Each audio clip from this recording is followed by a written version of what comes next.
మీ ద్వారా రాష్ట్ర ప్రజలకి ఒక సందేశం ఇవ్వడానికి ఈ కార్యక్రమం పెట్టుకున్నాను. రాజధానిగా అమరావతిపై చట్టం చేసి 12 సంవత్సరాలు అయింది.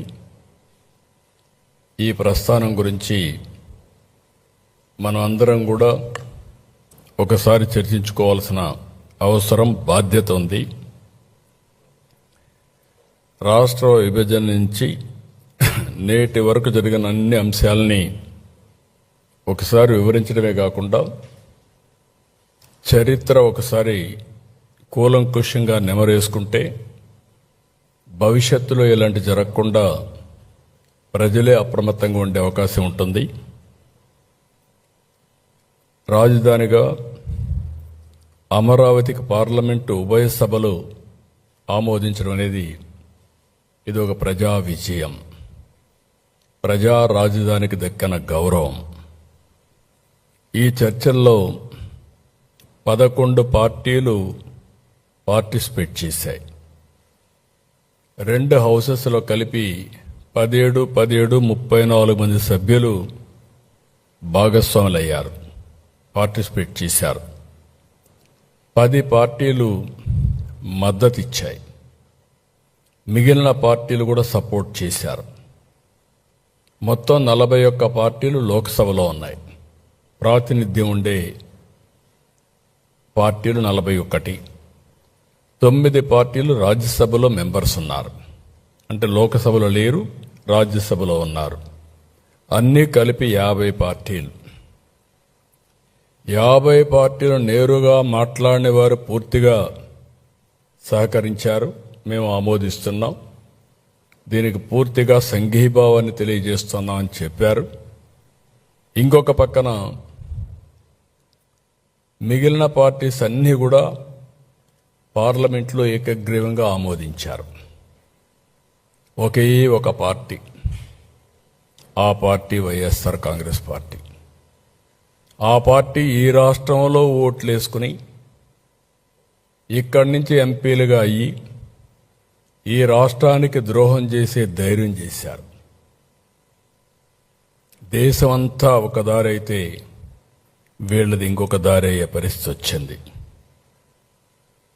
2024 జూన్ 2 నుంచి ఆంధ్రప్రదేశ్ నూతన రాజధానిగా అమరావతి శాశ్వతంగా ఉంటుంది. రాష్ట్రపతి ఆమోదం త్వరలో వస్తే చట్టంగా మారుతుంది, అక్కడి నుంచి అమలులోకి వస్తుంది. మొట్టమొదటిసారిగా ప్రధానమంత్రి నరేంద్ర మోడీ గారిని మనస్ఫూర్తిగా అభినందిస్తున్నా, ధన్యవాదాలు తెలియజేస్తున్నా. అన్ని విధాలా సహకరించారు. సహకరించడమే కాదు, ముందుండి దీనికి చట్టబద్ధతను ఇవ్వాలి అని నిర్ణయించుకొని ఈరోజు చట్టబద్ధత ఇచ్చే పరిస్థితికి వచ్చారు. ఆ తర్వాత అమిత్ షా గారిని అభినందిస్తున్నాం. ఎందుకంటే డిపార్ట్మెంట్ ఆయనే దీన్ని ఇనిషియేట్ చేసి ఇమ్మీడియట్గా ప్రాసెస్ చేసి పంపించారు. పార్లమెంట్లో ఉండే అన్ని రాజకీయ పార్టీల ఎంపీల్ని, పార్టీల్ని అభినందిస్తున్నాం. లోకసభ స్పీకర్ని అభినందిస్తున్నాం. రాజ్యసభ చైర్మన్ అభినందిస్తున్నాం. కృతజ్ఞతలు తెలియజేస్తున్నాం. 5 కోట్ల ప్రజల తరపున వాళ్ళందరికీ కూడా ధన్యవాదాలు, కృతజ్ఞతలు. ఇంకొక పక్క ఒక్క పార్టీకి మాత్రం కృతజ్ఞత చెప్పడం లేదు, అదే వైఎస్ఆర్ కాంగ్రెస్ పార్టీ. ఎందుకంటే దేశంలో ఇన్ని పార్టీలు, ఐడియాలజికల్ డిఫరెన్సెస్ ఉండొచ్చు, వ్యక్తిగత భేదాభిప్రాయాలు ఉండొచ్చు, లేకపోతే ఓసారి వాళ్ళకు పెద్దగా టచెస్ కూడా ఉండకపోవచ్చు. ఆంధ్రప్రదేశ్ రాష్ట్రంతో పని కూడా ఉండకపోవచ్చు, ఓట్లే కాదు పని కూడా ఉండకపోవచ్చు. ఆ ప్రాంతీయ పార్టీ ఆ రాష్ట్రంలో ఉండొచ్చు. కానీ ఏ పార్టీ కూడా, ప్రాంతీయ పార్టీ అయినా వాళ్ళ రాష్ట్ర ప్రయోజనాలు కాపాడుకుంటూ ఉన్నప్పటికీ దేశ ప్రయోజనాలు కాపాడడం కోసం అమరావతి రాజధానిగా రావాలి, దేశ ప్రయోజనాలు కాపాడాలని ఆలోచించారు. వైఎస్ఆర్ కాంగ్రెస్ పార్టీ మాత్రం దేశ ప్రయోజనాలు అవసరం లేదు, రాష్ట్రం నాశనం అయిపోయినా పర్వాలేదు, మేము అనుకున్నదే జరగాలని పట్టుదలతో ముందుకు పోయారు. వైఎస్ఆర్ కాంగ్రెస్ అమరావతిని నాశనం చేయాలనుకున్నారు. మనం శాసనం చేశాం. దేశం ఈరోజు అమరావతి కోసం నిలబడింది. కుట్రలు దాటి అమరావతి గెలిచింది. నిజమైన 5 కోట్ల ప్రజల కల కేంద్ర రాజముద్రతో తిరుగులేని స్పష్టత, ప్రజల ఆశలు ఆశయాలు నెరవేరిన వేళ ఇది మనందరికీ గుర్తింపు, గౌరవం. భవిష్యత్తులో ఎవ్వరు ఏమీ చేయలేని పరిస్థితి. ఎవరు ఎన్ని మాట్లాడినా ఇన్ని పార్టీలు గౌరవించి చట్టం చేశాయంటే వాళ్ళకుండే కమిట్మెంట్ మనం గుర్తుపెట్టుకోవాల్సిన అవసరం ఉంది. అయితే మనం ఒక్కసారి దీని మీద పాత చరిత్ర కూడా ఆలోచించుకోవాల్సిన బాధ్యత ఉంది. ఆ రోజు మీరు చూస్తే 2014 జూన్ 2వ తారీఖున రాష్ట్ర విభజన. ఆ విభజన జరిగినప్పుడు చాలా సెంటిమెంట్స్ కూడా అందరికీ దెబ్బతిన్నాయి. బాధపడ్డారు, మనోవేదన పడ్డారు. 2 ప్రాంతాల్లో కూడా ఎక్కడికక్కడ భావోద్వేగాలున్నాయి. నేను ఆ రోజు సమైక్య ఆంధ్రప్రదేశ్లో ఎవరికీ దక్కని గౌరవం. 9 సంవత్సరాలు నేను ముఖ్యమంత్రి, 10 సంవత్సరాలు ప్రతిపక్ష నాయకుడు. తెలుగు జాతి కోసం ఒక సంపద సృష్టించే కేంద్రం తయారు చేయాలని హైటెక్ సిటీతో ప్రారంభమై సైబరాబాద్, హైదరాబాద్ నిర్మాణానికి దోహదం చేశాం. అలాంటప్పుడు ప్రతి ఒక్కరిలో ఒక ఆవేదన, ఒక ఆవేశం. మాకు రాజధాని లేదు, ఆదాయం లేదు, విభజన జరిగితే కనీసం పింఛన్లు వస్తాయా అని చాలా బాధపడే పరిస్థితి వచ్చింది. ఆ రోజు కూడా నేను ఒకటే ఆలోచించాను, 2 ప్రాంతాలకు సమన్యాయం జరగాలి. మీరు విభజిస్తే ఆంధ్రప్రదేశ్కి న్యాయం చేయండి, సమైక్యంగా పెడితే తెలంగాణను మెప్పించండి. ఇద్దరికి న్యాయం చేసి సమస్య పరిష్కారం చేయాలని ఆ రోజు చెప్పాం. సరే, పరిష్కారం కాకుండా విభజన జరిగింది. ఆర్థిక కష్టాలు, రాజధాని లేదు, ఎక్కడ కూర్చోవాలన్నా తెలియదు, రాజధాని నిర్మాణం చేసుకోవాలి. యాక్ట్లో పోలవరం పెట్టారు. పోలవరం ఒక సంకల్పం, అప్పటికి అక్కడ ఏమీ లేదు. ఆ రోజు మీరు చూస్తే 7 మండలాలు, ముంపుకు గురయ్యే మండలాలు తెలంగాణలో పెట్టారు. నాకుండే అనుభవంతో ఆ రోజు నేను ఒకటే ఆలోచించాను, ఈ 7 మండలాలు ఆ పక్కనుంటే జూన్ 2వ తారీఖున 2 రాష్ట్రాలుగా విభజన జరిగితే ఇంకా ఇది అసాధ్యం. మళ్ళీ తెలంగాణ అసెంబ్లీ యాక్సెప్ట్ చేసి లేకుంటే గవర్నమెంట్ యాక్సెప్ట్ చేస్తే తప్ప పోలవరం నిర్మాణం జరగదని చెప్పే ఉద్దేశంతో నేను ఎక్కడికక్కడ ముందే ఆలోచించి, ఎందుకంటే నాకుండే అనుభవం, ఆ సమయస్ఫూర్తితో యాక్ట్ చేసి ఆనాటి ప్రభుత్వం నరేంద్ర మోడీ గారికి, అదే మరిగా కొండే కేంద్ర నాయకత్వానికి చెప్పాను, 7 మండలాలు ఇస్తే నేను ప్రమాణ స్వీకారం చేస్తాను, మీరు ఇవ్వకపోతే నేను ప్రమాణ స్వీకారం చేయలేను. హైదరాబాద్ నేను ఎప్పుడు కూడా తెలంగాణకు వ్యతిరేకం కాదు, అది కూడా నా బ్రెయిన్ చైల్డ్. ఎందుకంటే నేను ఎప్పుడు కూడా తెలంగాణకు నష్టం జరగాలని కూడా ఆలోచించను. ఎందుకంటే 2 తెలుగుదేశం పార్టీ పెట్టిందే హైదరాబాద్లో, అనౌన్స్ చేసిందే ఎమ్మెల్యే క్వార్టర్స్లో, సంపద సృష్టించిందే. ఈరోజు ఇవన్నీ వచ్చాయంటే, నిన్న కూడా పార్లమెంట్లో మాట్లాడుతుంటే చాలామంది ఎంపీలు హైదరాబాద్ని గుర్తు చేసుకునే పరిస్థితికి వచ్చారు. అదే నాకు గౌరవం. ఆ గౌరవాన్ని పోగొట్టుకునే పరిస్థితి ఎప్పుడు నేను తేను. అలాంటి సమయంలో ఆ 7 మండలాలు కూడా లిటిగేషన్ పెట్టే పరిస్థితి ఉంటే 7 మండలాలు మొట్టమొదటిసారిగా చరిత్రలో మీరు గుర్తుపెట్టుకోవాలి.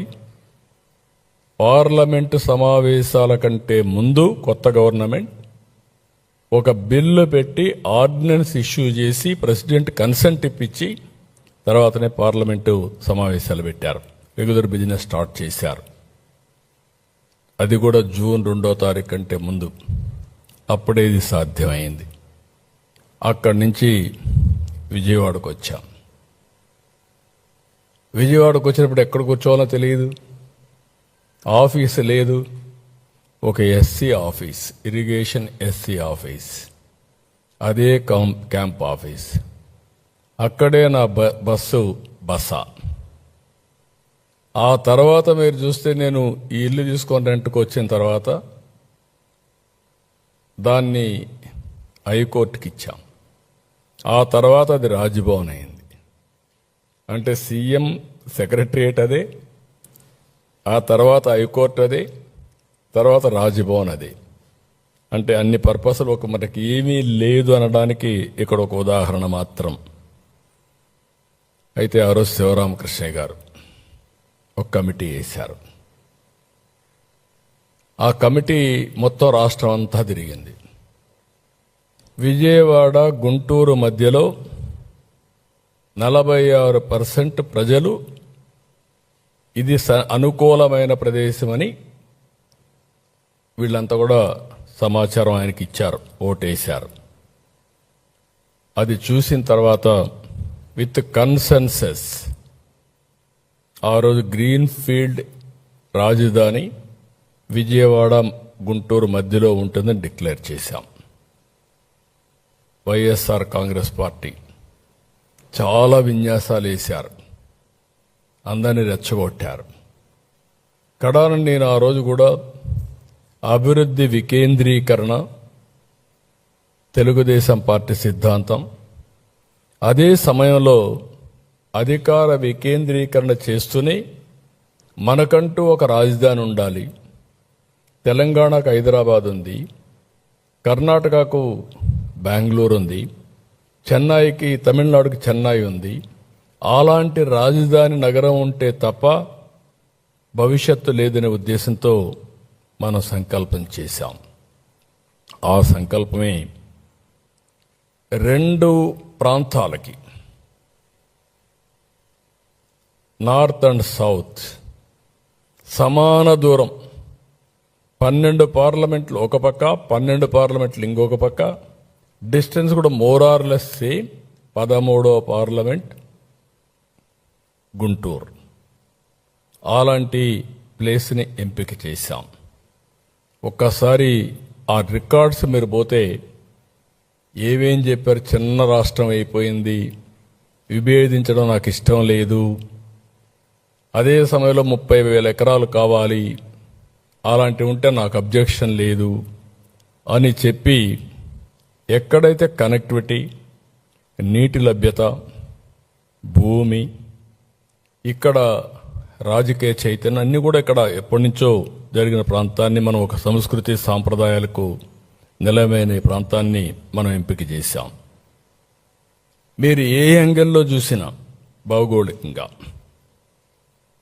ఒక హిస్టారికల్గా, వనరుల పరంగా హైదరాబాదుకు నీళ్లు లేకపోతే ఎన్నో సంవత్సరాలుగా వారానికి ఒక్కసారి నీళ్లు ఇచ్చేవాళ్ళం. ఏవి 9 మున్సిపాలిటీలకి. సిటీలో కూడా ఆ ప్రాబ్లం ఉండేది. ఏం చేయాలన్నా పరిష్కారం చేయలేక చాలామంది ఇది చేస్తే గండిపేట ఎండిపోతే ఆ రోజు నేను ఎట్టి పరిస్థితిలో ఇవ్వాలని నాగార్జున సాగర్ నుంచి మొట్టమొదటిసారిగా ధైర్యం చేసి 1 సంవత్సరం నీళ్లు తీసుకుపోయి హైదరాబాద్కి ఇచ్చాం. ఇక్కడ ఆ సమస్య లేదు, అన్ని నీళ్లు కానీ అన్నీ ఉండే పరిస్థితి వచ్చింది. దీనికి ఒక హిస్టరీ ఉంది. శాతవాహనులు వెళ్ళిన ప్రాంతం, బౌద్ధం విరాజిల్లిన ప్రాంతం. లండన్లో ఇప్పుడు కూడా అమరావతి మ్యూజియంలో ఉంది. ఒక గ్యాలరీ అమరావతి ఉంది. చెన్నైలో కూడా ఉంది. అమరావతి పైన గ్యాలరీ ఉండే పరిస్థితి వచ్చింది. ఇవన్నీ కూడా చేసిన తర్వాత మీరు ఒకసారి చూస్తే 14 జూన్ 8న ప్రభుత్వం ఏర్పాటు చేయడం, అదే ఏడాది సెప్టెంబర్ 1న రాజధాని నిర్ణయం చేయడం, 2014 డిసెంబర్ మాస్టర్ ప్లాన్ సింగపూర్ సంస్థలతో ఎంఓయూ చేయడం. ఒకప్పుడు హైదరాబాద్ డెవలప్ చేయాలంటే నేను అమెరికాకి వెళ్ళాను, 14 రోజులు తిరిగాను. ఐటీ కంపెనీస్ని తీసుకురావడానికి హైదరాబాద్ అమెరికాకి వెళ్ళి వాళ్ళందరినీ అట్రాక్ట్ చేసి అక్కడి నుంచి ప్రారంభించాం. ఇక్కడ ఆంధ్రప్రదేశ్ ఎలక్షన్లో 2014 నేను మేజర్గా చెప్పింది రాజధాని లేదు, అందరూ ఆవేదనతో ఉన్నారు. సింగపూర్కు మించిన రాజధాని కడతాం.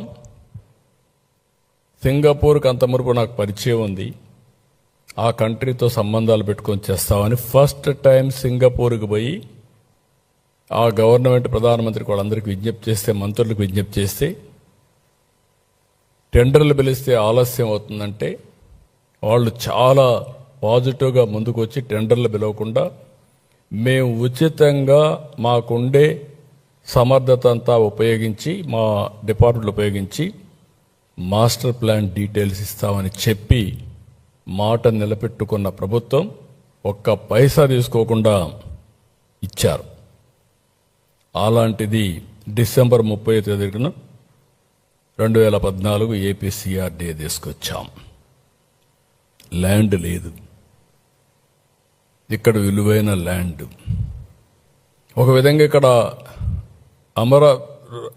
అభివృద్ధి కూడా ఆగిపోవడానికి హైదరాబాద్ కంటే ఎక్కువ ల్యాండ్ ఇక్కడ వాల్యూ. తర్వాత హైదరాబాద్ అభివృద్ధి అయినాక ల్యాండ్ పెరిగింది, ఇక్కడ అంత మునుపు కూడా ల్యాండ్ వాల్యూ ఎక్కువ. ఎందుకంటే ఒక ఫెర్టైల్ ల్యాండ్ ఇది. ఎప్పుడు కూడా నీరు కృష్ణా డెల్టా కింద వచ్చి ప్రతి ఒక్కరు ఉపయోగించుకునే పరిస్థితికి వచ్చారు. దానివల్ల ల్యాండ్ కూడా ఇచ్చే పరిస్థితులు లేరు. అలాంటిది ఒక పిలిపిస్తే దగ్గర 58 రోజుల్లో 29,000 మంది రైతులు, 34,000 ఎకరాలు, ప్రభుత్వ భూమి కూడా ఉంటే 54,000 ఎకరాలు ఎంతవరకు ఉపయోగపడుతుంది అవన్నీ ఉన్నాయి. మొత్తం 54,000 ఎకరాలని మనం ఇచ్చేసాం. ప్రపంచంలో ఒక న్యూ కాన్సెప్ట్ ఇది, ల్యాండ్ పూలింగ్. అభివృద్ధిలో రైతుల్ని భాగస్వాములు చేయడం, ప్రోగ్రెస్లో రైతుల్ని భాగస్వాములు చేయడం ఇంతవరకు ఎక్కడా జరగలేదు ప్రపంచంలో. ఇదే కేస్ స్టడీ, చాలా మంది స్టడీ చేశారు. ఒక నమ్మకం, ఒక ట్రస్ట్, దీనివల్ల లాభం జరుగుతుందనే ఒక నమ్మకం వచ్చింది వాళ్ళకు. మా జీవితాలు బాగుపడతాయనే నమ్మకం వచ్చింది. దానికి కారణం హైదరాబాద్ అభివృద్ధి అప్పటికే చూశారు.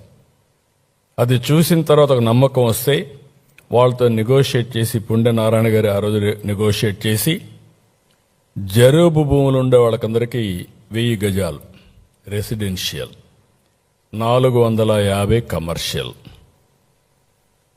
ఇంకొక పక్కన ఏదైతే నాన్ జరీబు రైతులకి 1000 చదరపు గజాలు రెసిడెన్షియల్, 250 గజాలు కమర్షియల్. ఆ రోజు 50,000 రూపాయలతో యాన్యుటీ ప్రారంభించాం. ఈరోజు 95,000 రూపాయలు ఇస్తున్నాం జరీబుకు.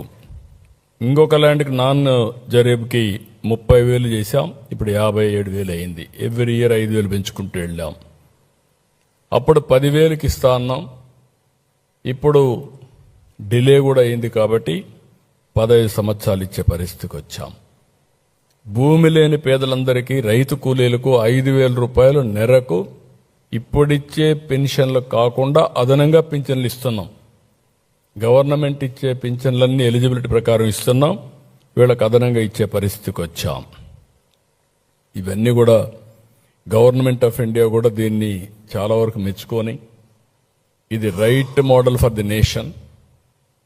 ఎప్పుడైనా సరే ఒక రైతు భూమి ఇచ్చినప్పుడు ఆ భూమిని గట్టి మనం ఉపయోగించి ఒక ఇరిగేషన్ ప్రాజెక్ట్ కట్టినా, ఒక ఇండస్ట్రీ పెట్టినా, ఇంకొక పని చేసినా వాళ్ళు ఎంత హ్యాపీగా ఉంటారో, బెనిఫిషరీస్ ఎంత హ్యాపీగా ఉంటారో, పోగొట్టుకున్న వ్యక్తులు కూడా అంతే హ్యాపీగా ఉండాలనే ఉద్దేశంతోనే ఈ కార్యక్రమాన్ని చేశాం.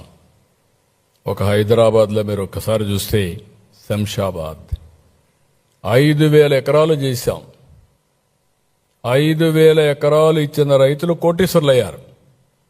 ఆ రోజు నేను ఒక మాట చెప్పాను, ఇక్కడ ల్యాండ్ ఇవ్వండి, పక్కన మీరు కొనుక్కోండి, ఇక్కడ ఎయిర్పోర్ట్ వస్తుంది, ఆ ల్యాండ్తో మీకు వాల్యూ, భూమి వాల్యూ పెరుగుతున్నాం. చాలామంది విన్నారు. ఈరోజు బాగా పైకి వచ్చే పరిస్థితికి వచ్చారు.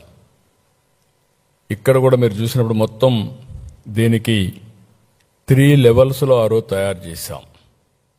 సిటీ రీజియన్ 56 మండలాలు, 8,603 స్క్వేర్ కిలోమీటర్లు. అదే మరిగా సిటీ క్యాపిటల్ సిటీ, దీనికి 117 చదరపు స్క్వేర్ కిలోమీటర్స్. ఇవన్నీ ఇంకొక పక్కన సీడ్ క్యాపిటల్, దీనికి సింగపూర్కి ఇవ్వాలి అనుకున్నది కూడా నేను చెప్తాను. అది వీళ్ళు వచ్చిన తర్వాత క్యాన్సిల్ చేసే పరిస్థితికి వచ్చారు. 11 నెలల్లో సచివాలయం కట్టాం, అసెంబ్లీ కట్టాం. ఒక 2-3 నెలలు అయిన తర్వాత హైకోర్టు కూడా ఆ రోజు టెంపరవరీ ట్రాన్సిట్. ఆ రోజు నేను ట్రాన్సిట్ అంటే దాన్ని కూడా కావాలని వక్రీకరించి టెంపరవరీని మాట్లాడి ఏదో షెడ్లు వేశారు, లేకుంటే పూరిళ్ళు వేశారనే విధంగా మాట్లాడారు. కాదు, మనకు ఒక కోరిక ఉంది. బెంగళూరులో మీరు చూశారు సచివాలయం ఏ స్టేటస్లో ఉందో. విశ్వేశ్వరయ్య కట్టాడు ఆ రోజుట్లోనే.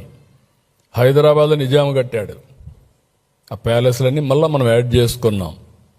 అదే మరి తమిళనాడులో కొత్త సెక్రటరియట్ కట్టారు. ఇవన్నీ చూసిన తర్వాత మనం ఇది చేసి దాన్ని కూడా ఇది చేసే పరిస్థితికి వచ్చారు. 2016 జూన్ నుంచి అమరావతి నుంచే ప్రభుత్వ కార్యక్రమాలన్నీ చేశాం. వీళ్ళు కూడా 5 ఏళ్లు ఇక్కడి నుంచే పరిపాలించారు, ఎక్కడికి పోలేక, విధి లేని పరిస్థితిలో, ఇంకా ఒక మాటలో చెప్పాలంటే గతి లేని పరిస్థితులు, చాలా దుర్మార్గం చేసే పరిస్థితికి వచ్చారు. అయితే నేను ఎప్పుడు కూడా క్రైసిస్ ఒక అవకాశం,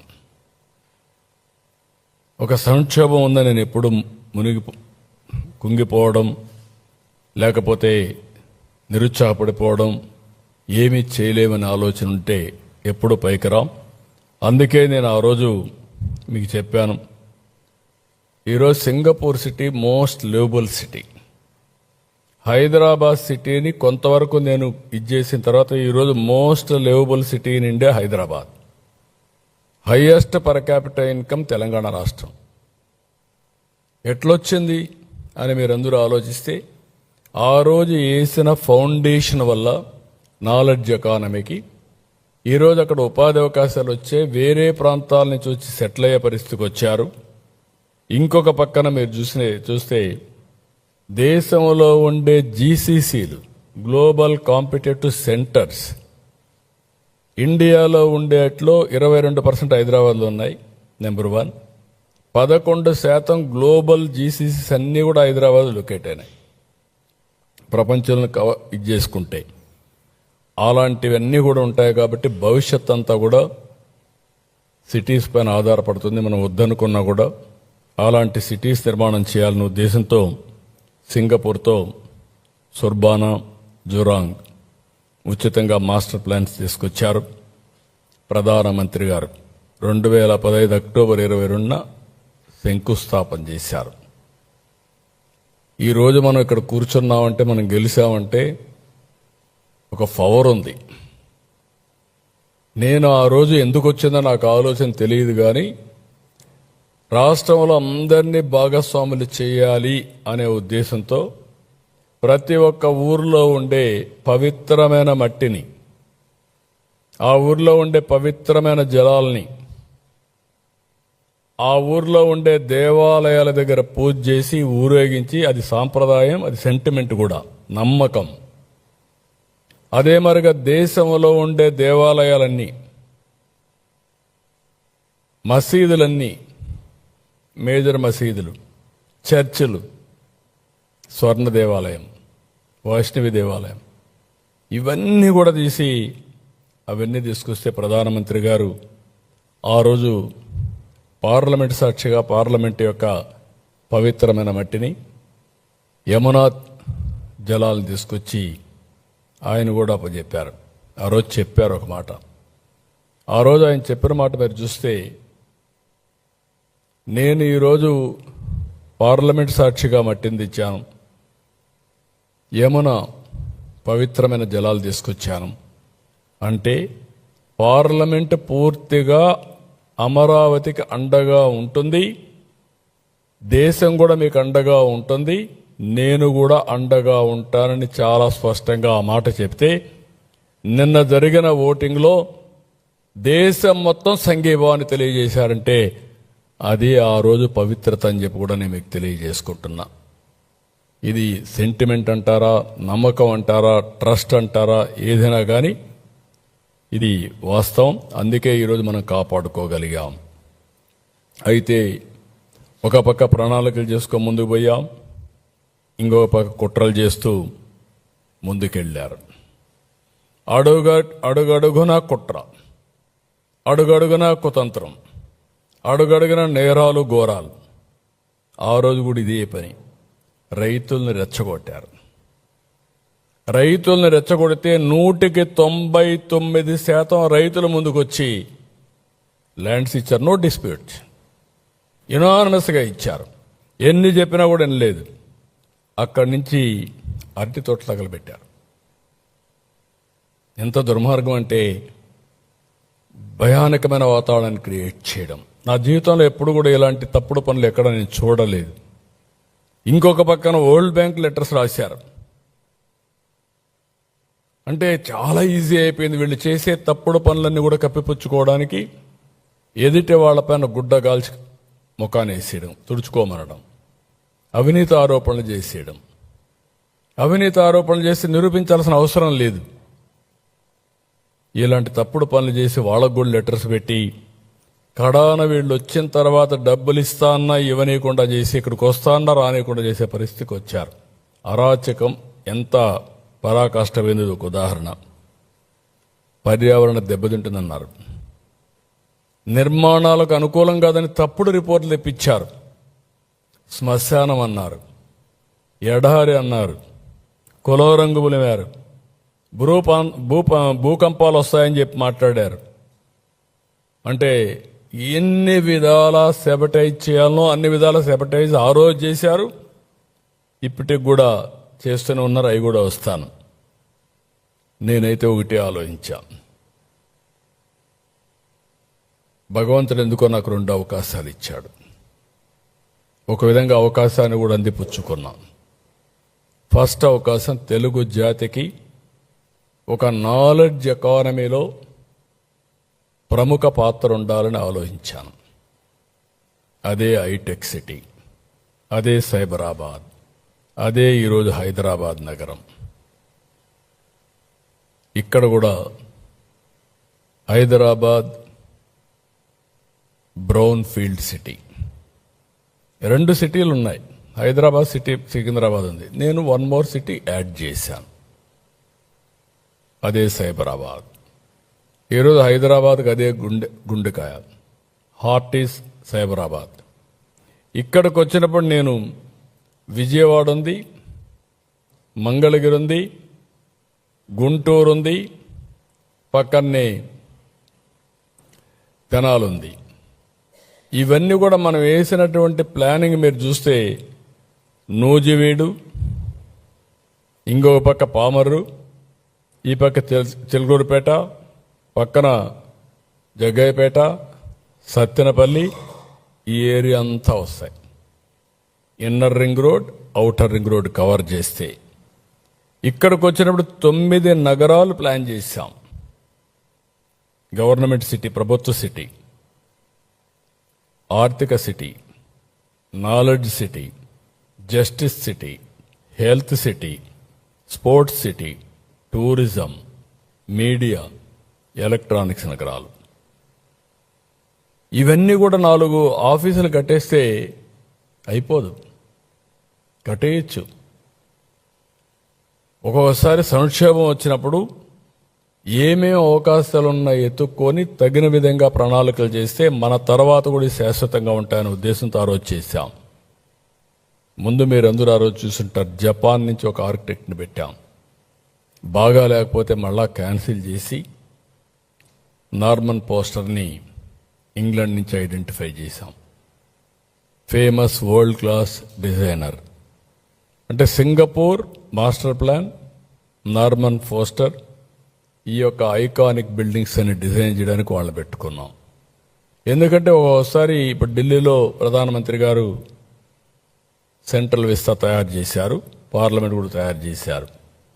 మనకు కూడా ఈ అవకాశం ఉంది. ఈ అవకాశాన్ని ఉపయోగించుకొని కేంద్ర సహకారం తీసుకొని ఒక మంచి సిటీని డెవలప్ చేయాలని చెప్పి మనం ముందుకు పోయాం. అందరి ఆలోచనలు తీసుకున్నాం. 16,000 కోట్ల రూపాయల లోటు బడ్జెట్ ఉన్న లోటు బడ్జెట్ తాత్కాలికం, వినూత్నమైన ఆలోచనతో ముందుకు పోయాం. వరల్డ్ బ్యాంక్, ఏడీపీ వంటి సంస్థలు ముందుకు వచ్చాయి. ఇంకొక పక్క దీంట్లో మీరు చూస్తే 30% బ్లూ అండ్ గ్రీన్, అమరావతిలో బ్యూటీ ఇది, స్ట్రైట్ రోడ్స్. ఇంకొక పక్క 360 కిలోమీటర్ల ప్రధాన రోడ్ గ్రిడ్. ఇంకొక పక్క 1200 కిలోమీటర్ ఎల్పిఎస్ ల్యాండ్ పూలింగ్, రైతులకందరికీ రోడ్లు వేయడం. అన్నీ కూడా డక్ట్లోనే యూటిలిటీస్ అన్ని తీసుకురావడం. సైడ్ రోడ్స్ కానీ, స్ట్రైట్ రోడ్స్ కానీ, వయాడక్ట్ కానీ, గ్రీన్ ఎనర్జీ కానీ, డిస్ట్రిక్ట్ కూలింగ్ కానీ, ఇలాంటివి ఎఫిషియెంట్గా ఏమేమి చేయగలుగుతామో అన్నీ చేశాం. 3,300 కిలోమీటర్ల సైకిల్ పాత్, వాకింగ్ ట్రాక్, ఈ రెండు కూడా క్రియేట్ చేస్తున్నాం. 5, 10, 15 నిమిషాలు కాన్సెప్ట్ పెట్టుకున్నాం. 5 నిమిషాలు ఎమర్జెన్సీ, 10 నిమిషాలు ఏదైనా వాళ్ళకి కావాల్సినటువంటి పార్కు ఇలాంటి ఇవన్నీ, 15 నిమిషాలు maximum employment, walk to work. ఇలాంటి కాన్సెప్ట్స్ పెట్టుకో ముందుకు పోయే పరిస్థితికి వచ్చాం.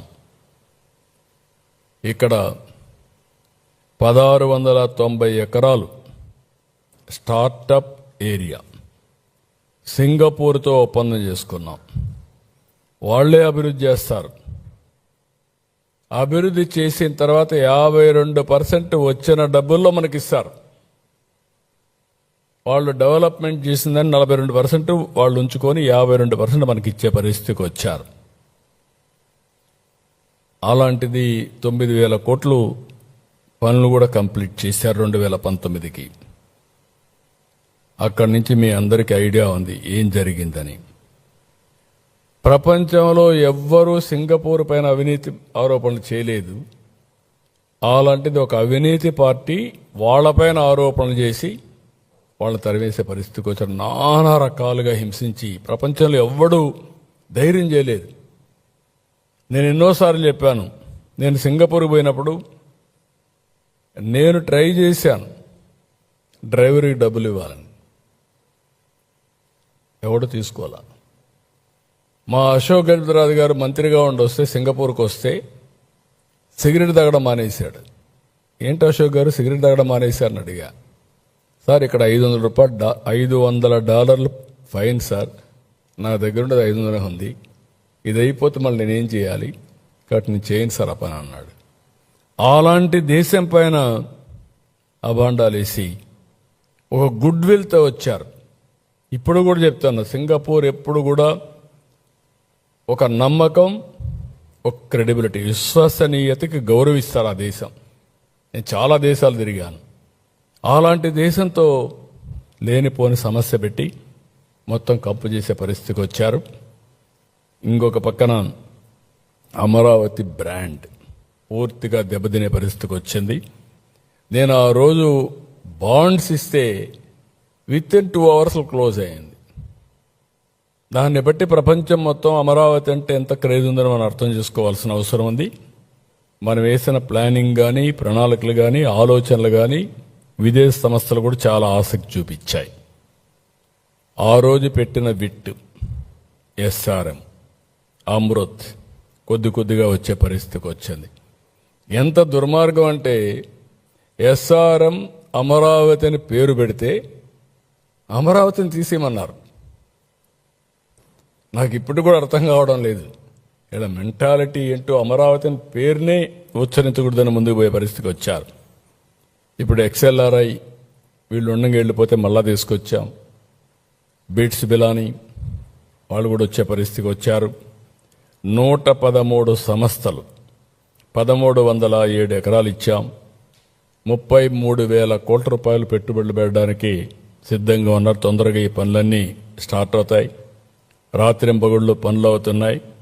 ఇంకొక పక్కన మీరు ఒకసారి చూస్తే దానికంటే ముందు ఏం జరిగింది కూడా మనం ఆలోచించుకో. 2019 ఆ రోజే 25,000 మందితో ముమ్మరంగా పనులు జరిగే సమయంలో 2019 ఇక్కడే ప్రజావేదిక కలెక్టర్స్ కాన్ఫరెన్స్ ఇక్కడే పెట్టారు. నెక్స్ట్ డే దీన్ని కూల్చమని చెప్పారు. మీరందరూ సాక్షులు దానికి. అదే సమయంలో అమరావతి పనులు నిలిపేశారు. ఏపీసీఆర్డీఎస్ చట్టం రద్దు చేశారు. సింగపూర్ని మెర్సిలెస్గా తిరిగి పంపించారు. 2019 డిసెంబర్ 17న 3 రాజధానుల ప్రకటన చేశారు. ప్రాంతాల మధ్య చిచ్చు పెట్టాలని ప్రయత్నం చేశారు. శాసనమండలిలో 3 రాజధానుల బిల్లుని సెలెక్ట్ కమిటీకి పంపిస్తే తప్పుడు విధంగా గవర్నర్ పంపించి పాస్ అయిపోయిందని గవర్నర్ దగ్గర ఆమోదింపజేశారు. దానిపైన కోర్టుకి పోతే కోర్టు చాలా స్పష్టంగా తీర్పిచ్చారు. అదే కోర్టు హైకోర్టు తీర్పు సుప్రీంకోర్టు పోతే కూడా కాదు, మీరు అమలు చేయాల్సిందే, మీరు హామీ ఇచ్చారు, ఈ టైం బౌండ్ ప్రోగ్రాం ప్రకారం మీరు అమలు చేసి తీరమని వీళ్లకు వాతలు పెట్టే పరిస్థితి వస్తే అక్కడి నుంచి తోక జాడించారు. అయితే అప్పటికి ఇప్పటికీ అదే ఆరోపణలు, అదే విషయం. ఇంకొక పక్కన ఒక కక్ష కట్టారు. రైతుల పోరాటాలు చేశారు. 1 రోజు 2 రోజులు కాదు. నా లెక్క ప్రకారం ప్రపంచంలో ల్యాండ్ పూలింగ్లో భూమి ఇచ్చి 1631 రోజులు పోరాటం చేసిన ఏకైక ఉద్యమం అమరావతి ఉద్యమం. మామూలుగా వాళ్ళని చేయలేదు. వాళ్ళ కౌంటర్గా పెయిడ్ ఆర్టిస్టులను పెట్టి కౌంటర్ క్యాంపులు పెట్టారు. ఎక్కడెక్కడో తీసుకొచ్చి పెట్టించారు. ఏది నిలవలేకపోయింది. హింస, కేసులు, వేధింపులు, ఎస్సీలపైనే ఎస్సీ అట్రాసిటీ యాక్ట్ పెట్టి జైలుకు పంపించడం, నా మీద రాళ్లతో కర్రలతో దాడి చేసి, చెప్పులతో దాడి చేసి, కడాన ఆనాటి డీజీపీ సమర్థించుకున్నాడు ప్రజాస్వామ్యులు ఇవన్నీ సాధ్యమని. పవన్ కళ్యాణ్ పోతే ముళ్ళ కంపేసి ఆయన నిలవరించే పరిస్థితికి వచ్చారు. 2022 మార్చి 5న అమరావతి ఏకైక రాజధానిగా అభివృద్ధి చేయాలని హైకోర్టు నిర్ణయించడం, సుప్రీంకోర్టు దాన్ని అప్పీల్ చేయడం, ఆ హైకోర్టు జడ్జి ట్రాన్స్ఫర్ అయ్యి వెళితే రైతులంతా కూడా పూలు తీసుకొచ్చి సగం కాళ్లపై నిలబడుకొని నీల్ డౌన్ అయి వారికి సెండ్ ఆఫ్ ఇచ్చారు. మొత్తం ఆ రోడ్డు పూలతో అలంకరించి సెండ్ ఆఫ్ ఇచ్చి కృతజ్ఞతలు తెలియజేశారు. అంటే ఈరోజు న్యాయస్థానాలు దీన్ని కాపాడాయి.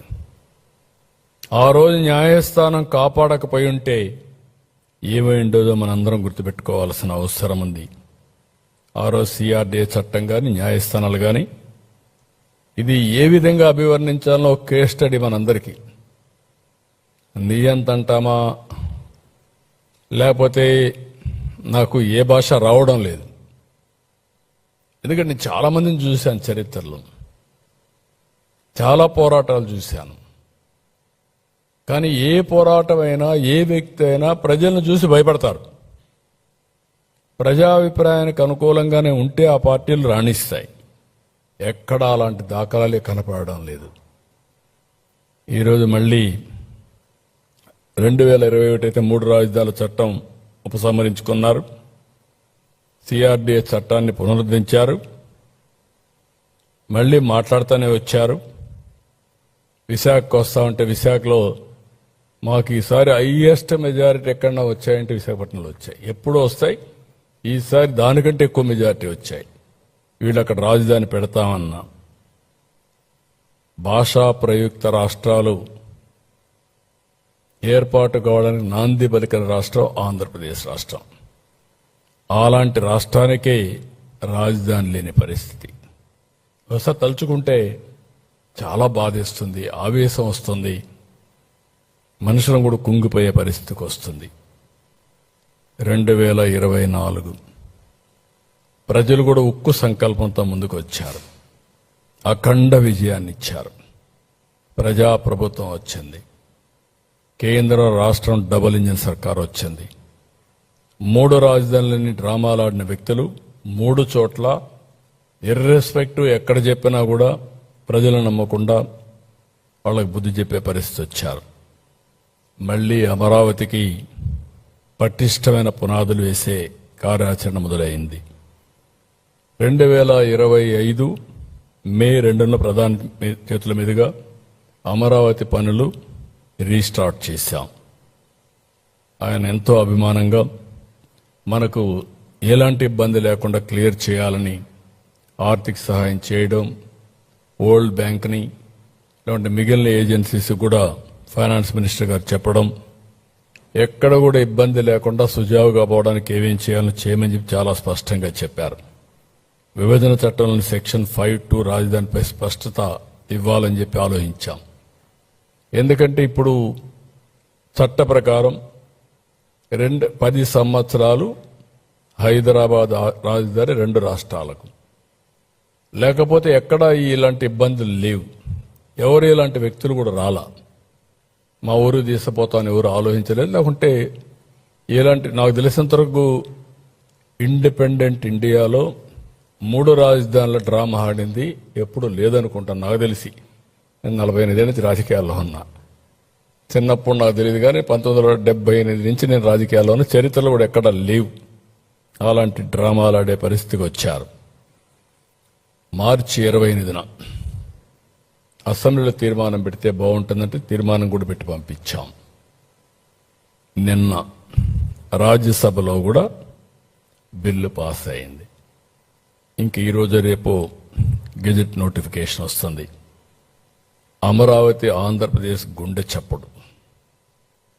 ఒక మాటలో చెప్పాలంటే అమరావతి ఆంధ్రప్రదేశ్ గుండె, దేశానికి గౌరవం, ప్రైడ్. 2005 మన్మోహన్ సింగ్ అమెరికాకి వెళ్ళాడు. అమెరికాకి వెళ్ళి సగర్వంగా చెప్పాడు ఒక మాట, మీ దేశంలోనే పెద్ద పెద్ద నగరాలు, పెద్ద పెద్ద సిటీలు అనుకుంటున్నారు, మాకు కూడా అలాంటి సిటీస్ ఉన్నాయి, అదే హైదరాబాద్ అని 2000 హైదరాబాద్లో సగర్వంగా అమెరికాలో చెప్పాడు. న్యూయార్క్ సిటీలో, వాషింగ్టన్లో చెప్పే పరిస్థితికి వచ్చాడు. అలాంటి సిటీ మనకు కూడా అవసరం. అందరూ మాట్లాడుతున్నారు ఈరోజు, ఇంటలెక్చువల్స్ మాట్లాడుతున్నారు, ప్రజలు మాట్లాడుతున్నారు, అందరూ మాట్లాడే పరిస్థితికి వచ్చారు. అందుకే దీన్ని మనం గుర్తుపెట్టుకోవాల్సింది విద్య. చాలా మంది ఈ సిటీ వల్ల లాభాలు ఏంటంటున్నారు. ఇదే మరిగన్నారు నన్ను హైదరాబాద్లో. ఏం చేశావు నువ్వు? హైటెక్ సిటీ నుంచి ఒక రోడ్డు వేసావు ఎయిర్పోర్ట్కి, ఇంకేముంది ఇక్కడ అన్నారు. ఈరోజు ఆ రోడ్డే ప్రారంభం.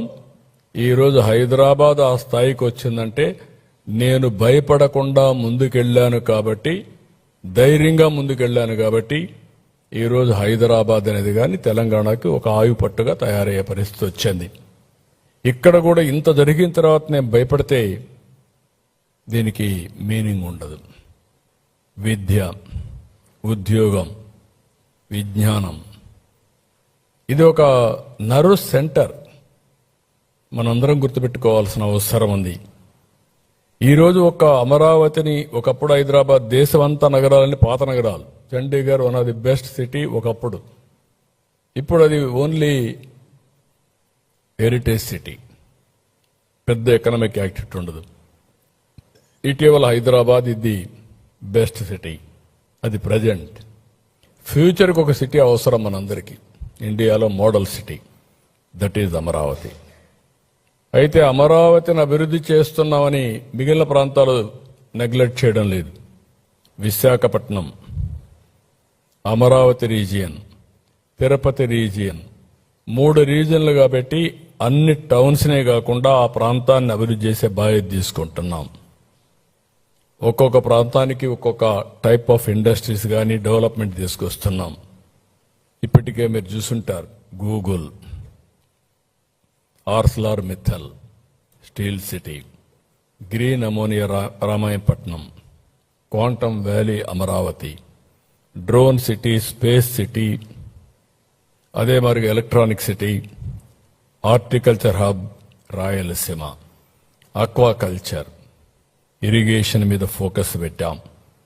పోలవరం పూర్తి చేస్తాం. నిన్నే మీరు చూస్తే మొన్న నేను ఒంటెమిట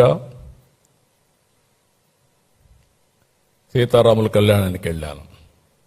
అదే రోజు లోక్సభలో బిల్లు పాస్ అయింది. నిన్న నేను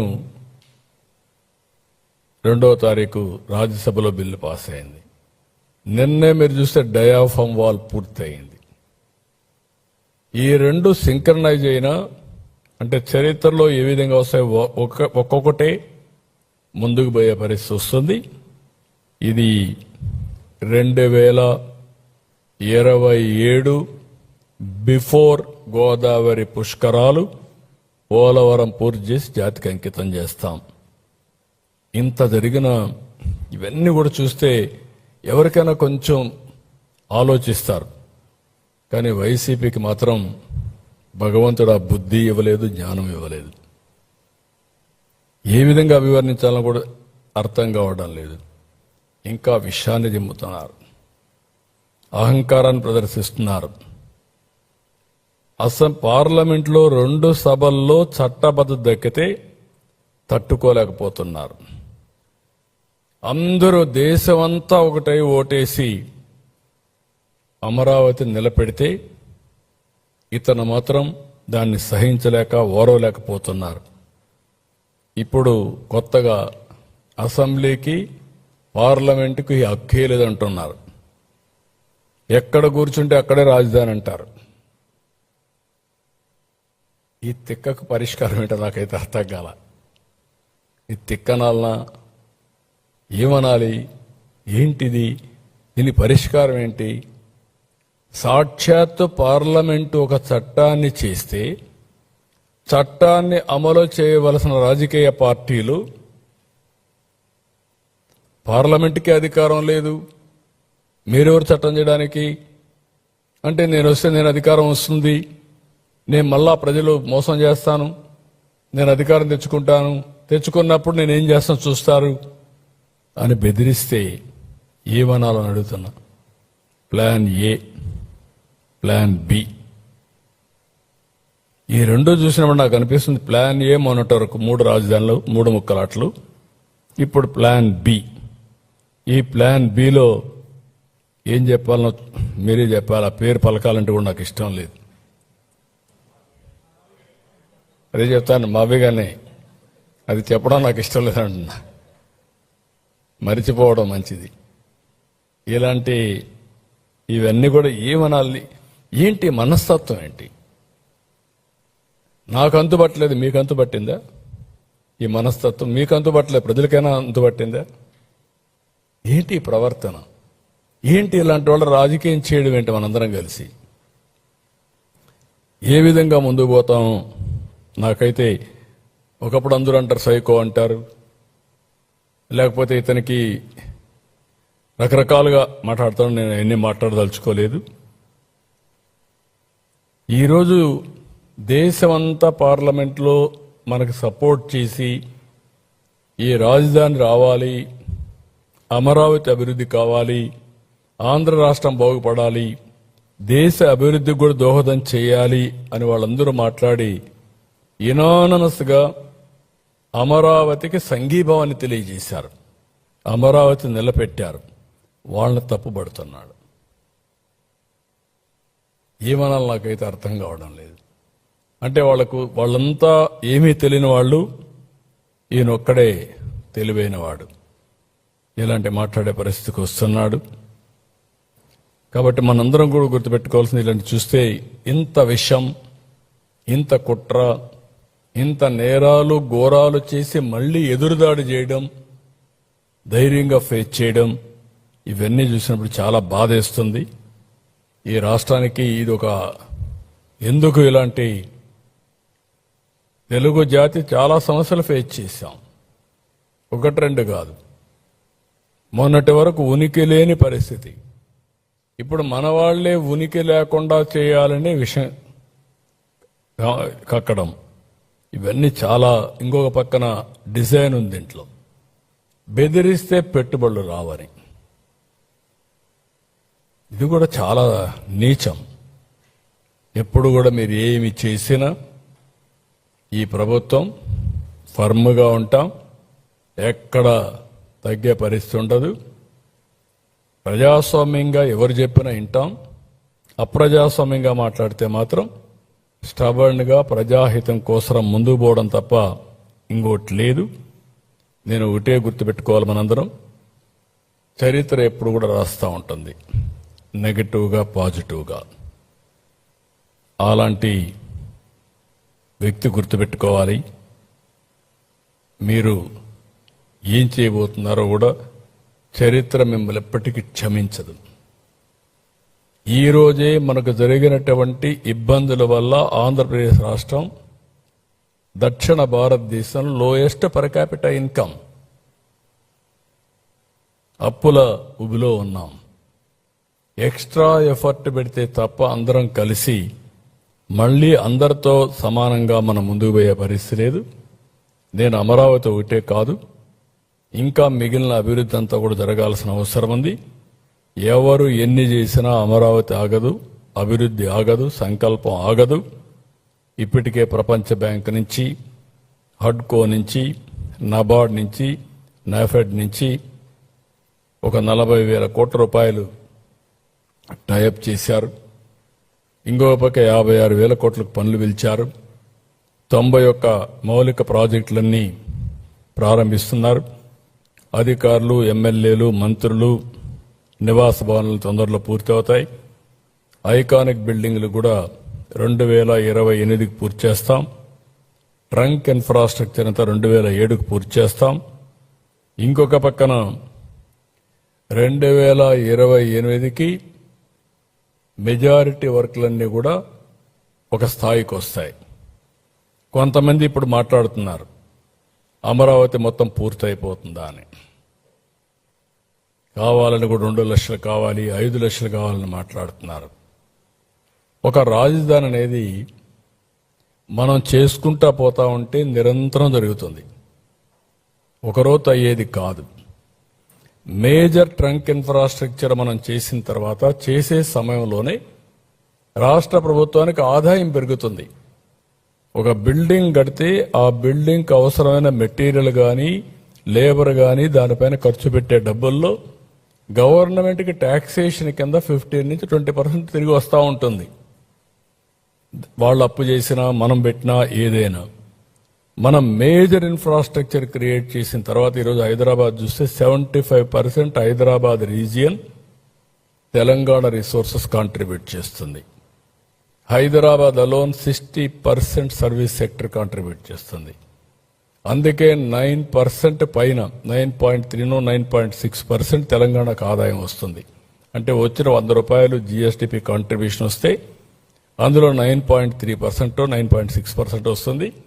ఆంధ్రప్రదేశ్కి 6% వస్తుంది. అంటే ఆదాయం తక్కువ, దాంట్లో వచ్చే పర్సంటేజ్ తక్కువ. ఇది మనం గుర్తుపెట్టుకోవాల్సిన అవసరం ఉంది. అందుకే ఈ నిర్మాణం అనేది కొంతమంది మళ్ళీ మాట్లాడుతున్నారు, అయిపోతుందా 28కి అయిపోతుందండి. 28కి అయిపోవడం కాదు, major works will be completed 28. Amaravati నిరంతరం కొనసాగుతుంది. Inner ring road, outer ring road, రేపు రాబోయే రోజుల్లో అక్కడ ఒక స్పోర్ట్స్ సిటీ, 9 సిటీలు. ఒకవేళ అవసరమైతే హైదరాబాద్లో మీరు చూశారు, ఆ రోజు ఎయిర్పోర్ట్ కడతానంటే బేగంపేట ఉంటే బేగంపేట చాలు కదా అన్నారు. ఇప్పుడు శంషాబాద్లో కడితే అది ఆ రాష్ట్రానికి జీఎస్టీపీ కాంట్రిబ్యూషన్కి మేజర్ ఫ్యాక్టర్ అయ్యింది. ఇప్పుడు బెంగళూరు ఎయిర్పోర్ట్ ఉంది. ఒకప్పుడు బెంగళూరు ఎయిర్పోర్ట్ హెచ్ఏఎల్లో ఉండేది. ఇప్పుడు బెంగళూరు ఎయిర్పోర్ట్ హిందూపూర్ సైడ్ హైదరాబాద్ రోడ్డుకి వచ్చింది. ఇప్పుడు ఫుల్ అయింది. కెపాసిటీ హ్యాండిల్ చేయలేని పరిస్థితి. ఇంకొక 5-6 ఏళ్లలో ఇంకొక ఎయిర్పోర్ట్ కావాలి. ఏ పక్క ప్లాన్ చేస్తారో అది వేరే విషయం. అదే మరి మనకు ఒక చిన్న బుడ్డ ఎయిర్పోర్ట్ ఉండేది. ఎప్పుడు వెంకయ్య నాయుడు ఎగతాలు చెప్పేవాడు. చిన్న మార్కెట్ ఏదో ఉంది విజయవాడలో, ఆ మార్కెట్ పేరు చెప్పేవాడు. ఇది ఆ మారిగా ఉందని దానిపైన ఒక టెర్మినల్ బిల్డింగ్ కట్టించాం. అది అవుతానే ఇంకొక ఇప్పుడు టెర్మినల్ బిల్డింగ్ విత్ ఇవి కడుతున్నాం. అది ఉంటుంది. అవసరమైతే రేపు ఇంకొక ఎయిర్పోర్ట్ రావాల్సిన అవసరం ఉంటుంది. ఇన్ఫ్రాస్ట్రక్చర్ డెవలప్ చేస్తే ఆటోమేటిక్గా డెవలప్మెంట్ ఆటో పైలట్కి వెళ్తుంది. అదే నిరూపించింది ప్రపంచం మొత్తం. ఇప్పుడు మీరు చూశారు దుబాయ్. ఒకప్పుడు ఒక ఎయిర్పోర్ట్, ఒక పోర్ట్, అక్కడి నుంచి టూరిజం, అక్కడి నుంచి ఆల్రౌండ్ డెవలప్మెంట్. ఇప్పుడు ఈ జియో పొలిటికల్ సిచ్యువేషన్లో కూడా మనకు సిచ్యువేషన్స్ మారుతూ ఉంటాయి. మారినప్పుడు మనం అవి కూడా అర్థం చేసుకోవాల్సిన అవసరం ఉంది. మనం కూడా కష్టాలు వస్తాయి. ఇప్పుడు యుద్ధం వచ్చింది. యుద్ధ సమయంలో మనకి ఇబ్బందులు వచ్చాయి. గ్యాస్ సమస్యలు వచ్చాయి, ఫ్యూయల్ సమస్యలు వచ్చాయి, రేట్లు పెరిగే పరిస్థితి వస్తుంది. సప్లై చైన్ డిస్టర్బ్ అయ్యింది. సప్లై చైన్ డిస్టర్బ్ అయినప్పుడు మనం పండించే మ్యాంగో కానీ, అరటి కానీ, అక్వా ఫుడ్ కానీ విదేశాలకు పోయే పరిస్థితి లేకుండా రేట్స్ అని పడిపోయే పరిస్థితి వస్తున్నాయి. ఇలాంటి చాలా వస్తాయి. వచ్చినప్పుడు మనం ఎంత సమర్థవంతంగా హ్యాండిల్ చేయగలుగుతాం అనేది ముఖ్యం. ఏదేమైనా 2047 స్వర్ణ ఆంధ్రప్రదేశ్ $2.4 ట్రిలియన్ ఎకానమీ లక్ష్యం. ఇందులో ఈ 3 cities are very very important. Amaravati, Visakhapatnam, Tirupati, మిగిలిన అర్బనైజేషన్ కూడా చాలా ఇంపార్టెంట్. ఇవి కూడా జరుగుతాయి గ్రామీణ ప్రాంతాల్లో సమానంగా. అమరావతిలో ప్రతి ఒక్కరికి ఉపాధి అవకాశాలు కల్పించాలి. విశాఖపట్నంలో కల్పించాలి, తిరుపతిలో కల్పించాల్సిన అవసరం ఉంది. అదే మరి మళ్ళీ చెప్తున్నా, ఇది self sustainable project, monetisation project. ఎంత వీలైతే అంత డబ్బులు ఇందులో నుంచి వాళ్ళు ఇచ్చిన ల్యాండ్ తిరిగి వాళ్ళకి ల్యాండ్ పూలింగ్లో తీసుకున్న ల్యాండ్ వాళ్ళకి తిరిగి ఇస్తాం, డెవలప్ చేసి దానికి పెట్టుబడి పెడతాం. ఆ తర్వాత కొంత ల్యాండ్ మనకు మిగులుతుంది, అది యాక్షన్ వేసుకుంటాం. ఆక్షన్లో కొంత డబ్బులు వస్తాయి. ఆ రియల్ ఎస్టేట్ని పిలిపించి వాళ్ళను కూడా కట్టమంటాం. కట్టినప్పుడు అభివృద్ధి అవుతుంది. దానివల్ల గవర్నమెంట్కి ఆదాయం వస్తుంది. అది కూడా ఇప్పుడే ఎందుకు చేసేకూడదు అంటారు. అంటే ఇప్పుడు చేస్తే పీనట్స్ వస్తాయి. ఎందుకంటే ఇప్పుడు డబ్బులు రావు కాబట్టి మీరు అమ్మేయండి, కట్టేసేయండి.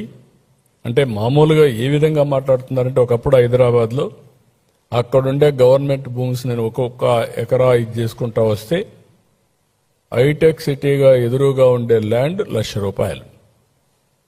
తర్వాత అది 3 కోట్లు, తర్వాత 30 కోట్లు, ఇప్పుడు 200 కోట్లు, 150 కోట్లు, 170 కోట్లు. ఎప్పుడు కూడా ల్యాండ్ వాల్యూ ఎప్పుడు పెరుగుతుందంటే అభివృద్ధి అవుతా ఉంటే ల్యాండ్ వాల్యూ పెరుగుతుంది, ఆస్తి విలువ పెరుగుతుంది.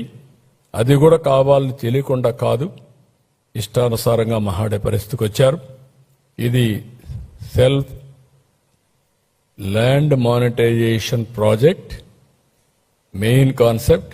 అదే మాదిరిగా రాష్ట్ర ప్రభుత్వానికి ఆదాయ వనరులు, ఉపాధి అవకాశాలు, నాలెడ్జ్ హబ్గా తయారయ్యే పరిస్థితి వస్తుంది. తెలుగువాడు ఎక్కడికి పోయే పని లేకుండా either Amaravati or Visakhapatnam or తిరుపతికి వచ్చి పనిచేసుకునే పరిస్థితి క్రియేట్ చేస్తాం. 2029 మళ్ళీ ప్రధానమంత్రి గారిని పిలిపించి ఆయన ద్వారా ఈ పనులన్నీ ఇనాగరేట్ చేస్తాం. ఒక నగరానికి 3 సార్లు ప్రధానమంత్రి వచ్చి సిటీకి ఫౌండేషన్ వేయడం, పనులు పునఃప్రారంభించడం, కంప్లీట్ చేసి మళ్ళా అంకితం చేయడం అనేది ఎప్పుడు జరగలేదు. ఈ 3 చేసే బాధ్యత తీసుకుంటాం. అక్కడి నుంచి ఆటో పైలట్లు వెళ్తుంది. ఆంధ్రప్రదేశ్ రాజధానిగా అమరావతి అజేయం, అన్స్టాపబుల్, శాశ్వతం, ఎవ్వరూ ఏమీ చేయలేరు. ఎవరైనా పగటి కళలు కానీ ప్రజల్ని కన్ఫ్యూజ్ చేయాలంటే మీ కళలు పగటి కళలుగా మిగిలిపోతాయి తప్ప మీ వల్ల ఏమీ కాదు. మీరు ఏ చెడు తలపెట్టలేరు, తలపెట్టినా జరగదు. మీరు శాపాలు పెడితే ఆ శాపాలు తిరిగి మిగేదగలుగుతాయి తప్ప దీనికి కాదని మరొకసారి తెలియజేస్తున్నా. ఇక్కడ నాకు ఇప్పుడు కూడా అర్థం కాని ఒకటి ఉంది. అమరావతి దేవతల రాజధాని,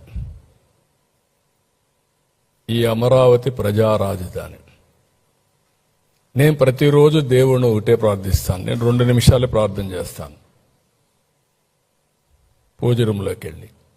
ఆ 2 నిమిషాలు నా ప్రార్థన ఏంటంటే, ప్రజా రాజధాని అమరావతి, దేవతల రాజధాని అమరావతి, కలియుగ దేవుడు వెంకటేశ్వర స్వామి ఈ రాష్ట్రంలో నెలకొన్నారు. త్రేతాయుగం ఒక్కొక్క యుగంలో ధర్మాన్ని కాపాడడానికి, ప్రజలను రక్షించడానికి దేవుడు అవతరించే పరిస్థితి వస్తుంది. అలాంటి దేవుడు ఇక్కడున్నాడు. కాబట్టి మీ ఆశీస్సులతో స్వర్గంలో ఎట్లయితే దేవతలంతా ఆనందంగా ఉంటారో ఇక్కడ ప్రజలకు కూడా ఇబ్బంది లేని పాలన ఇమ్మని చెప్పి నేను కోరుకొని మనస్సాక్షిగా పరిపాలనకు కేంద్రీకరిస్తాను. ఇంకా నాకు రెండో ఆలోచన ఉండదు, రెండో థింకింగే ఉండదు. ఒకసారి వర్చువల్గా వెంకటేశ్వర స్వామిని దర్శించుకొని అక్కడి నుంచి ప్రారంభిస్తాను. కాబట్టి ప్రజలకు విజ్ఞప్తి చేస్తున్నాం, మన చేతల్లో ఉంది. మనం ఎలాంటి రాష్ట్రాన్ని నిర్మాణం చేయాలనుకుంటున్నాం, ఎలాంటి భవిష్యత్తు మనం క్రియేట్ చేయాలనుకుంటున్నాం, వీళ్ళు చెప్పే మాటల్ని ఎంతవరకు ఎవరు ఏమేం చెప్తున్నారు, వీళ్ళ చరిత్రలేంటి, ఇవన్నీ గుర్తుపెట్టుకొని ముందు రాష్ట్రాన్ని కాపాడుకుంటే మన భవిష్యత్తు భద్రంగా ఉంటుంది. ఈ విషయాన్ని గుర్తుపెట్టుకోవాల్సిందిగా అందరికీ విజ్ఞప్తి చేస్తూ అందరికీ నమస్కారాలు. జై హింద్. ఏమైనా డౌట్స్ ఉన్నాయి మీకు? చాలా క్లియర్గా చెప్పాం మీకు అందరికీ. ఇంకా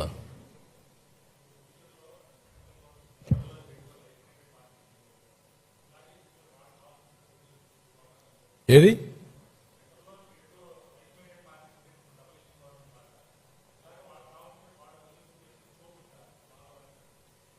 అంటే ఒకసారి జస్టిస్ అనేది ఏంటంటే కామన్ సెన్స్ కదా. ఎందుకు మొన్న హైకోర్టు చట్టం చేశారు? అప్పుడు వీళ్ళకు ఇక్కడ ఉన్నారు కదా, కేంద్రంలో కూడా ఆ రోజు కేంద్ర ప్రభుత్వం న్యూట్రల్గా ఉన్నారు, అది వేరే విషయం. ఎందుకు ప్రయత్నం చేయలేదు నేను అడుగుతాను. దానికి సమాధానం ఏంటి? ఎవరిని మభ్య పెడతారు మీరు? ఒకసారి రాజధాని కట్టినాక తొగ్లకులు కొత్తగా వచ్చి ప్రతి ఒక్కరు మారుస్తా ఉంటే ఆ స్వేచ్ఛ ఉందా? ఎందుకంటే checks and balances. What is checks and balances ప్రజాస్వామ్యానికి? ఒక పక్క లెజిస్లేచర్ చేసే చట్టాలు ప్రజా ఆమోదయోగ్యంగా ఉండాలి, రాజ్యాంగబద్ధంగా ఉండాలి. వైలేట్ చేసినప్పుడు మీడియా రాస్తారు. మీడియా రాసిన ఫస్ట్ చట్టసభ, ఎగ్జిక్యూటివ్ అమలు చేసిన మీడియా రాస్తారు. తర్వాత అది కానీ ఎఫెక్ట్ అయితే కోర్టుకు వెళ్తాం. కోర్టుకు పోతే ఆటోమేటిక్గా ఒకవేళ ఒక కోర్టులో ఇదిగా అయినా checks and balances, magistrate court నుంచి హైకోర్టు నుంచి సుప్రీంకోర్టు వరకు ఎక్కడైనా సరే న్యాయం అల్టిమేట్గా ప్రివేల్ అవుతుంది. That is final. అలాంటిది మొన్నే ఇస్తే మళ్ళా ఇలాంటి తిక్క సమాచారం ఏంటండి? ఏంటి మాట్లాడడం? వీళ్ళు ఒక నాయకులా? వీళ్ళు కొంతమంది ఉన్నారు, వీళ్ళు మంత్రులుగా పనిచేశారు. ఎట్ట పనిచేశారు నాకైతే అర్థం కాలేదు. వాళ్ళు మాట్లాడితే మీరు క్వశ్చన్ అడుగుతున్నారు, మీరు వాళ్ళని ఖండించలేకపోతున్నారు. విచిత్రమైన పరిస్థితి ఇది. ఒక విధంగా చేయాలంటే మన దౌర్భాగ్యమేమో నాకు తెలియదు ఇలాంటి నాయకులు ఉండడం ఈ రాష్ట్రంలో. ప్రజాస్వామ్యాన్ని, రాజ్యాంగాన్ని కూడా అవహేళన చేసే విధంగా మాట్లాడే వ్యక్తుల్ని వాట్ ఈజ్ జస్టిస్ అండి? It is a matter of common sense. ఏం మీ సొంత డబ్బులా ఇది? ఎవరు మీరు రావడానికి? వచ్చే మీరంతా కూడా ప్రజలకు నష్టం జరిగే సమస్యల్ని తీసుకురావడం. అదేగా జరిగింది. 5 ఏళ్ళు ఆపర్చునిటీ పోగొట్టుకున్నాం కదా, 30 ఏళ్ళు వెనక్కిపోయాం కదా. మరి ఇలాంటి మాట్లాడమే నాకు చాలా బాధగా ఉంది. 24 గంటలు ఆలోచించాల్సింది మనం నష్టపోయాం, ఎట్లా ముందుకు తీసుకుపోవాలి, సమిక్షేమం, అభివృద్ధి, సుపరిపాలన, మెరుగైనటువంటి జీవన ప్రమాణాలు ఏ విధంగా ఇవ్వాలని ఆలోచించే పరిస్థితులు ఉండాలి తప్ప ఇలాంటివన్నీ కూడా ఆలోచించి వాళ్ళ గురించి డిబేట్ చేయడం కూడా ఒక కలుషితమైన వాతావరణం నా లెక్క ప్రకారం. అయితే మన పిల్లల్లో కానీ మిగిలిన వాళ్ళలో కానీ ఇలాంటి వల్ల లాభం లేదు, నష్టం తప్ప.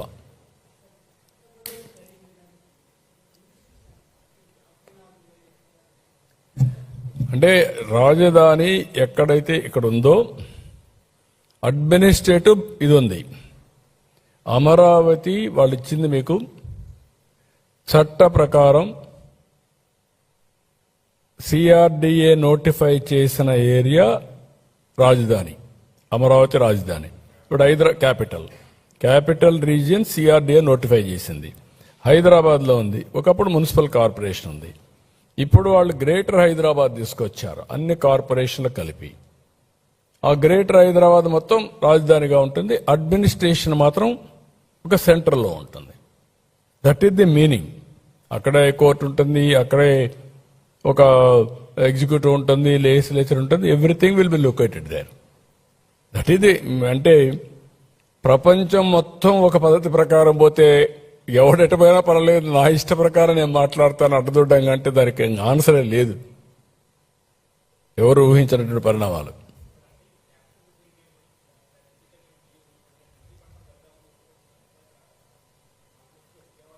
కాదమ్మా, సిఆర్డిఎల్ అది కూడా ఉంది, కావాలంటే కలిపేసుకోవచ్చు. దానికి ఇంకొక అర్బన్ డెవలప్మెంట్ అథారిటీ ఉంది అంతే. ఆ పక్కన మీరు హనుమాన్ జంక్షన్ వరకు పోయింది. పలకడు అతనికి అమరావతి దేవతల రాజధాని. వెంకటేశ్వర స్వామి పైన దాడి చేసి సమర్థించుకున్న వాళ్ళు అమరావతి పేరెట్ పలుకుతారండి? నేను ఐఎమ్ వెరీ క్లియర్. ఎందుకు పలకో? ఎందుకు అంత ద్వేషం అమరావతి అనగానే? ఎందుకు అంత ఇది? That is a clear indication. అంతే, ఇట్లనే ఉంటారు వీళ్ళ ప్రవర్తన అంతా. నేను ఎక్కడా లేని దాన్ని ఎందుకంటున్నా మళ్ళా దాన్ని ఒక ఇష్యూ, మళ్ళా అన్ని రాష్ట్రాలకు పోవాలి, మళ్ళా 2/3 మెజారిటీ. ఇప్పుడు ఎవరు వీళ్ళకి సపోర్ట్ చేస్తారు? ఏంటి వీళ్ళ పుట్టుపూర్వతలు ఏంటి? ఈయనకి ఎవరు సపోర్ట్ చేస్తారు? ఇప్పుడు ఆయన చెప్పిన వర్షన్ ఉంది, రేపు 2/3 మెజారిటీ వస్తే కేంద్రం రాష్ట్రంలో అప్పుడేంటి? అప్పుడు కాన్స్టిట్యూషన్ అమెండ్మెంటా? ఎందుకు ఇలాంటి వింత కోరికలు? ఇప్పుడు ఆ భద్రత ఇవ్వాలి, చట్టబద్ధత ఇవ్వాలనే ఉద్దేశం తీసుకొచ్చాం. వాడికి అయిపోయింది. ఇంకా ఎవరి వల్ల అవుతుందంటే, ఒక రీజనల్ పార్టీ 3 సీట్లు ఉండేవాళ్ళు, ఆంధ్రప్రదేశ్ సీట్లు 25. ఒకవేళ చట్టం చేసిన చట్టాన్ని తిరిగి మళ్ళా నువ్వు రాసే అవకాశం కూడా లేదు. అంటే ఇది తొగ్గులకు కూడా అదే మరి చేసి అప్పుడు చట్టాలు లేవనుకో ఆయనకు, ఆయన ఏం చెప్తే అది జరిగింది. ఇప్పుడు ఎటు జరుగుతుందండి? ఇప్పుడు జ్యుడిషియరీ పెట్టుకున్నాం మనం. రాజ్యాంగ ప్రకారం చెక్స్ అండ్ బ్యాలెన్సెస్ అదే. నాకు అధికారం వచ్చింది కాబట్టి చంపేస్తాను, నాకు అధికారం ఇచ్చారు కాబట్టి నా ఇష్ట ప్రకారం చేస్తారంటే ఏం చేస్తారు? లోపల పెడతారు, లేదంటే మెంటల్ హాస్పిటల్ పంపిస్తారు. ఈ విషయాలు మనం గుర్తుపెట్టుకోవాలి. ఏదంటే అది మాట్లాడడం కాదు.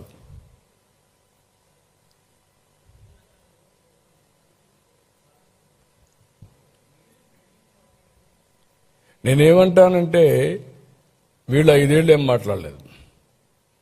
వేరియస్ రూపేణ ఈరోజు వెంటిలేటర్ పై నుండి ఆర్థిక వ్యవస్థ, అలాంటి వెంటిలేటర్ పై ఉండడానికి ఎవరిచ్చారు? ఇప్పుడు ఈ 2 ఏళ్ళు మనం మాత్రం నడవగలిగామంటే because of central government support. టోటల్గా Polavaram, Amaravati, even Visakhapatnam steel plant, zone, everything they are doing. Even రాయలసీమకి హార్టికల్చర్ ఇది అన్నీ చేసినప్పుడు అప్పుడు నేనేం అడగలేదు, ఇప్పుడు ఇవ్వండి మీరు అంటే కావాలని మాట్లాడడం తప్ప ఇంకోటి కాదు. వీ నో ఏ విధంగా కేంద్రం పూర్తిగా సహకరిస్తున్నారు. ఇది డబుల్ ఇంజిన్ సర్కార్. కేంద్రం రాష్ట్రం కలిసి పనిచేస్తున్నాం. ఇక్కడ ఏం పొరపచ్చాలు లేవు. ఈ రాష్ట్రం అంటే ఫైనల్గా మీరు గుర్తుపెట్టుకోవాల్సిన, మనం కష్టపడకుండా కేంద్రమే ఇవ్వాలన్నా కేంద్ర ప్రభుత్వంలో ఆధీనంలో ఉండే బీజేపీ ఉండే రాష్ట్రాలు కూడా ఉన్నాయి. కొన్ని పద్ధతులు ఉంటాయి. దాంట్లో maximum we are getting our funds. There is no second thoughts. ఎప్పుడూ లేనట్టుగా ఇప్పుడు మీరు మొన్న వీళ్ళు చేసిన పని ఏంటండి? నేను ఎప్పుడు చెప్తాను, విభజన కంటే ఆంధ్రప్రదేశ్ రాష్ట్రానికి పెద్ద నష్టం జరిగింది వైఎస్ఆర్ కాంగ్రెస్ పార్టీ విధ్వంసం. 30 ఏళ్ళు ఎన్నికపోయాం. 12-14% వడ్డీ రేట్లు అడిగేవాళ్ళు లేడని, ఆస్తులు తాకట్టు పెట్టడం ఏంటి? మళ్ళా ఇప్పుడు మాట్లాడుతున్నారు. డెఫినెట్గా మేము short term, medium term, long term plan చేసుకుంటున్నాం. తగ్గించాలి. 100% మనకు వచ్చే డబ్బులంతా శాలరీస్కి సరిపోతున్నాయి. Own resources శాలరీస్కి సరిపోయినాయి. కేంద్రం ఇచ్చే డబ్బులు వడ్డీకి లేకుంటే అసలు కట్టడానికి సరిపోతుంది. మళ్ళా ఏం చేయాలని అప్పులు తీసుకొచ్చి అవి కూడా చాలడం లేదు. ఇలాంటివి ఒక పద్ధతి. ఇప్పుడు తెలంగాణ ఉంది, 40% 30% state own resources on revenue expenditure. కొన్ని స్టేట్స్ ఆ విధంగా కొంచెం బ్యాలెన్స్ చేశారు. ఒక వ్యక్తి రావడం, పిచ్చి చేష్టలు చేయడం, రాష్ట్రాన్ని నాశనం చేయడం, ఇది కరెక్ట్ కాదు. కొంచెం డిసిప్లిన్ పెట్టుకోవాలి అందరం. Okay, thank you.